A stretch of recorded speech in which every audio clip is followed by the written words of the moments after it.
we do have the two-horse race, if you like. It doesn't appear that there's going to be a third horse. Yes. Is that a fact, or do you still think there's an opportunity? No. We have Honorable Raila Odinga going, escorted together by his brother Uhuru Muigai Kenyatta, Mrengo Moja, and Kalonzo Musyoka. And on the other hand, we also have Sir William Arap Ruto. On the other side, escorted by Musalia Mudavadi and a host of other people. That is where we have said it is 3 months, and the candidates are going to be given to IEBC next week. Yeah. So there will be no other bigger race. But I have my brother, Wajakoya, professor. The only point we disagree on is this thing of selling bang. That's the part where we are. As a man of God, Jehovah did not give us bang as food. Yeah. He didn't want us to eat those things. What was bang for? It grows. I mean, if God did not want bang, it wouldn't have grown. No, you know, when purpose is not known, abuse is inevitable. Okay. So you can abuse things. You can't even abuse tea. You can abuse coffee. You can abuse sawdust. So otherwise, we have a two-horse race, and I appeal to fellow Kenyans, let us not kill anybody for the sake of the other. These people are brothers. After this election, there will be either handshake or elbow shake, because nobody seems to be able that will be able to win in such a way that you can run the government all alone. So there will be elbow shake. Yeah. If Honorable Raila won, I suspect he'll have less MPs than Honorable Ruto. If Honorable Ruto won, he'll have slightly more, but not enough to run a government in a harmonious manner. So harmony and peace will require they do either a elbow shake or some leg shake or something, but there will be a shake for the stability and running of this country. So if you kill somebody for the sake of Honorable Raila, or you kill somebody for the sake of Ruto, you will be in jail, the fellow will be dead, as those people pop up champagne and they call each other brothers and they say for the sake of the country, yet you are dead. So don't die for anybody. Jesus Christ died for all of us, and that is enough. No more deaths for anybody. I hope Negi Winjo. The man from Emanuelia, final thoughts from you, and if you like, the same as Weda. Who's winning this, where things are at the moment, and what's going to decide this as your final thoughts? When you now get to that point, my brother James Smart and my co-panelist Ambrose Weda, I agree with Weda that there's no need to kill yourself over this thing.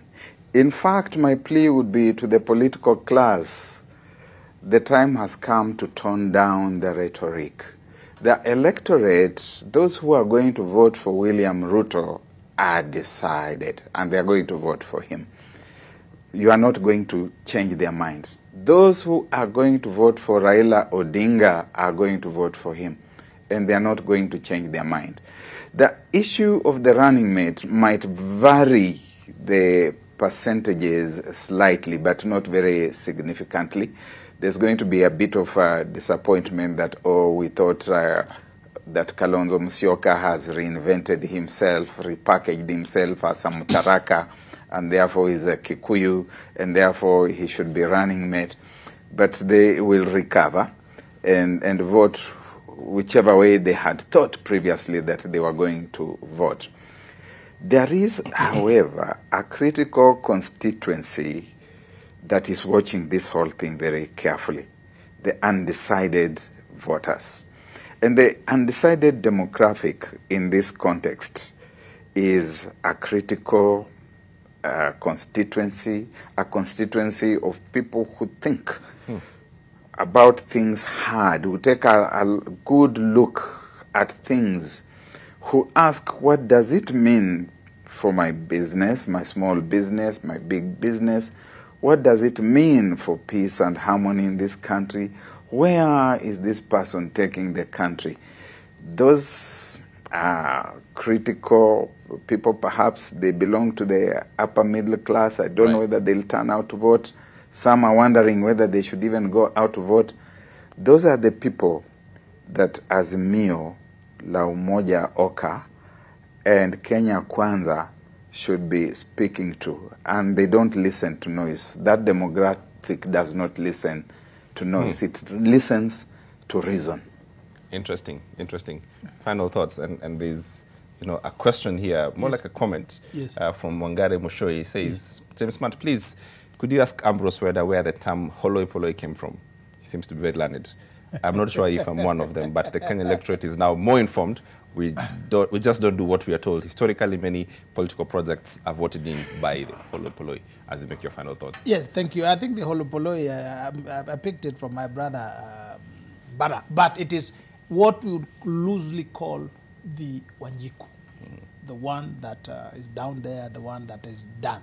And because I said they are beholden to the parties, that's why we talk about 6 Ps, 3 Ps, whatever Ps. That's why you can see people fighting for party tickets. Because they know you get the ticket, you have finished the job. Yeah. By the time we graduate, like I think in most parts of central Kenya, they have already graduated.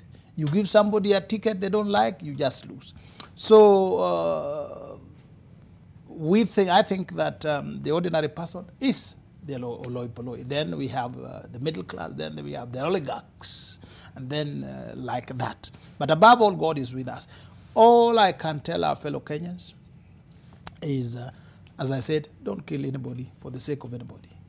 Number 2, we are taking those who are going to Form 1 next month. Please ensure that somebody has been called to a good national school. If they don't have money, take them. Don't take them to local secondary school. I'm not saying there's a problem, but there's a difference.